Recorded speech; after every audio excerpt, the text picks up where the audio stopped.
Hi everyone! Have you ever heard about how successful people always wake up early in the morning and that's exactly what makes them successful? Some time ago I heard about the 5 a.m. club and I was very curious about the whole thing. So I decided to try it out and see what waking up at 5 a.m. can do. If you want to know how to wake up at 5 a.m., why would anybody do that, and what I learned from that, please keep on watching. And before we dive into what's that like to wake up at 5 a.m. and what it does to you, this is your friendly reminder to subscribe to my channel if you haven't yet.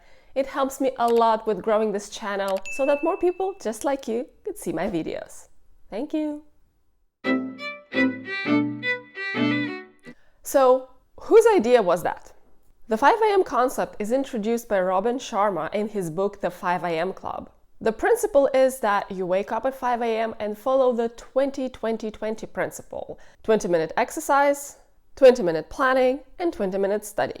Here's what Google says about this book. Legendary leadership and elite performance expert Robin Sharma introduced the 5 a.m. club concept over 20 years ago based on a revolutionary morning routine that has helped his clients maximize their productivity, activate their best health, and bulletproof their serenity in this age of overwhelming complexity.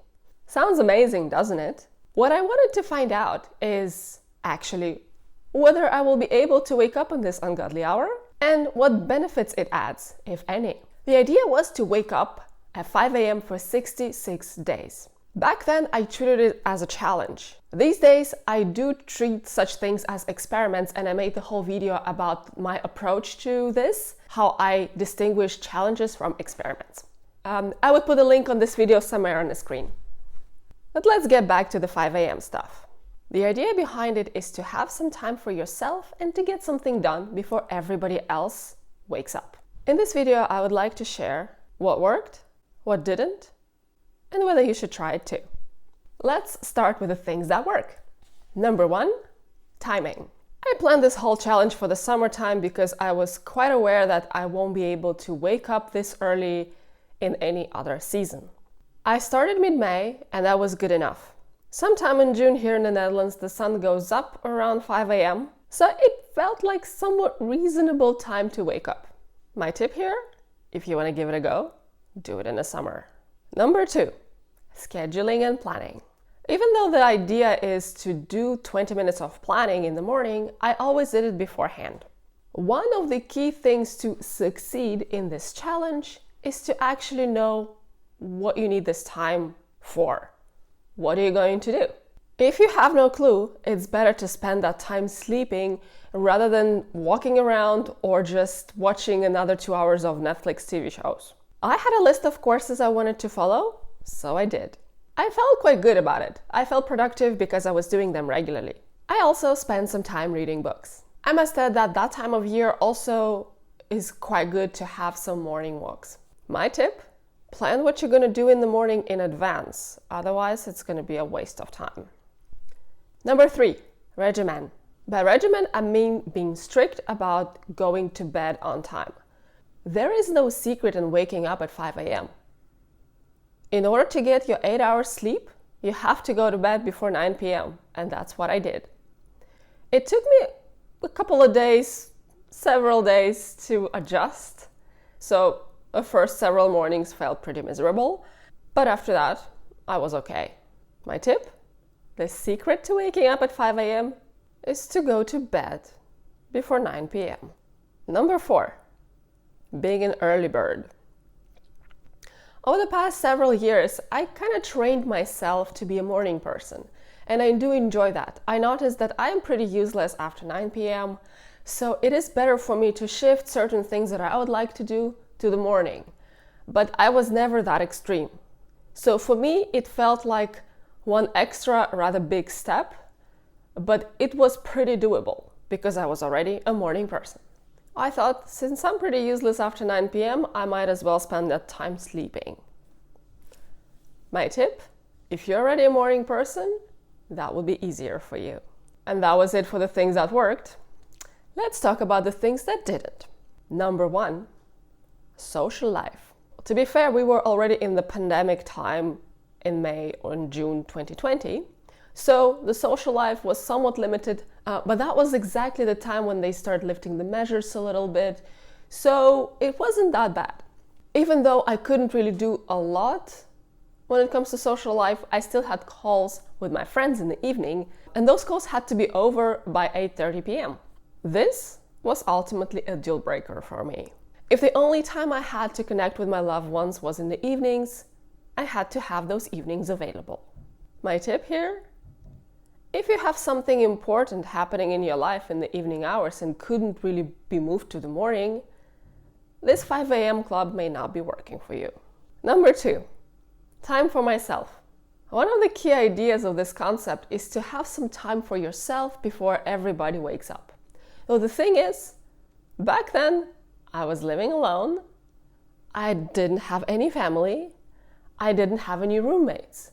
So basically, all the time outside my working hours could be the time for myself. So for me, it was just not a real need. My tip: if you don't have family, crazy work hours, or roommates, you may not see a benefit in having this morning time for yourself. Number 3, activities that are not available this early in the day. It's important to mention that this was a no deal breaker for me, that wasn't very relevant, but it might be for some. The only thing I could do that early in the morning outside my house is to walk.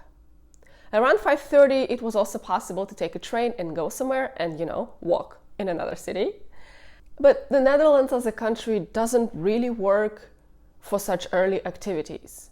You cannot find a cafe that is open at 6 in the morning to get a cup of coffee. There are very few gyms that work 24/7, so you can go and work out. And I think that's only the case for the larger cities when there is higher demand. There are no supermarkets that work 24/7 or that are already open at 5 a.m. And you can forget about doing any errands before 9 a.m., such as picking up parcels or buying some stuff. My tip: keep in mind that if you live in a place where your life doesn't function this early in the morning, your options might become very limited.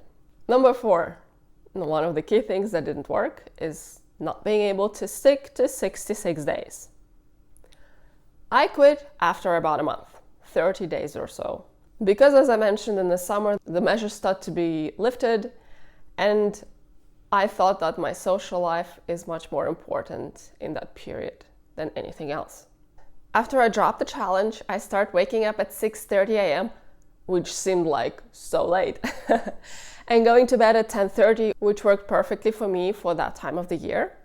Currently in the winter, this is Christmas time, I go to bed around 11 and I wake up much later, 7:30, sometimes even 8, because this is the time when I prioritize my sleep. But 6:30 to 10:30 schedule works perfectly because I still have some time in the morning to do the things that I need before work, currently remote work without commute, and I still have time in the evening for some social events if they will ever happen again. My tip here: don't force yourself into something you realize doesn't work for you. Adjust the schedule or drop it altogether. After all, it's just a schedule that doesn't work for you. It doesn't make you less successful or respectful or great. So, should you try the 5 a.m. club? Well, who am I to tell you what to do? I guess my question would be, do you want to? I recommend doing it if you meet one of the following conditions. Number 1, you're just curious if you can handle it, just for the sake of it, as a challenge. Number 2, you do have a busy life with family and obligations and work, so you actually need that time for yourself, and the only possible time for you is this early in the morning. Number 3, you know exactly what you want to spend this time on. Say you always wanted to learn a language and you couldn't carve the time in your schedule for it. That could be something to spend your mornings doing. And number 4, you live in the environment where people tend to be early birds. That could be, say, the circle of your family and friends. So your schedule would be very much adjusted with theirs. Or you live in the city that provides a lot of possibilities in that time of the day. Otherwise, a different schedule may work much better for you. I think this experiment or challenge showed me how important this is to know, to figure out what works for me. I usually do it by trying and error, And I realized that 6:30 a.m. to 10:30 p.m. is a much more doable schedule for me. I don't want to fit myself into the framework that does not reflect who I am and my life and my interests. Again, it's important to find out what works for you, to know how are you going to spend that time, what are you going to do, and the most importantly, do it consistently. And that was it for this video. What do you think? Do you want to join a 5 a.m. club? If you have ever done this, did you do something differently? Is there something that I missed in my experience that I maybe should try again? Please leave your thoughts in the comments below. And as always, thank you so much for watching. I really appreciate that. Please like and subscribe if you haven't done it yet, and I will see you next time. Bye.